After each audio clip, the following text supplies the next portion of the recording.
Thank you, Mr. Chairman, and good afternoon to the witnesses, and thank you all for being here today to testify. I appreciate your work to advance TSA's procurement system and their willingness to have an open dialogue on the contracting challenges facing TSA. After 9/11, TSA was established to implement risk-based security policies that address vulnerabilities and threats to our transportation system. To carry out its mandate, TSA must not only procure the right goods and services from reliable vendors, but it must have personnel on hand who have the knowledge and training to adequately review purchases. Unfortunately, TSA has not always purchased the right goods or had the technical expertise to evaluate potential purchases. A prime example of the failure to link technical expertise with successful contracting outcomes was the purchases by TSA of puffer machines. The Department spent about $36 million developing, procuring, and maintaining machines that were supposed to detect explosives. While they worked in the lab, they failed in the real world. After the machines failed, TSA had to spend nearly $1 million to remove them from airports. The puffer machines have become a legendary example of a broken process.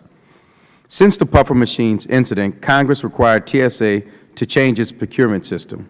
When first established, TSA used a Department of Transportation procurement process. However, this process prohibited greater opportunities for small businesses, diluted transparency, and allowed for a lack of accountability across the acquisition process. Congress required TSA to operate under the FAR system commonly used in most Federal government agencies. Under the FAR, TSA was required to contract with small and disadvantaged businesses. In FY12, TSA spent $2.39 billion contracting for goods and services. I look forward to hearing from TSA about why it has only been able to spend about 16% of its contracting dollars with small and disadvantaged businesses, well short of its goal of 23%. This is especially concerning when TSA has one of the lowest small business contracting goals in all of DHS.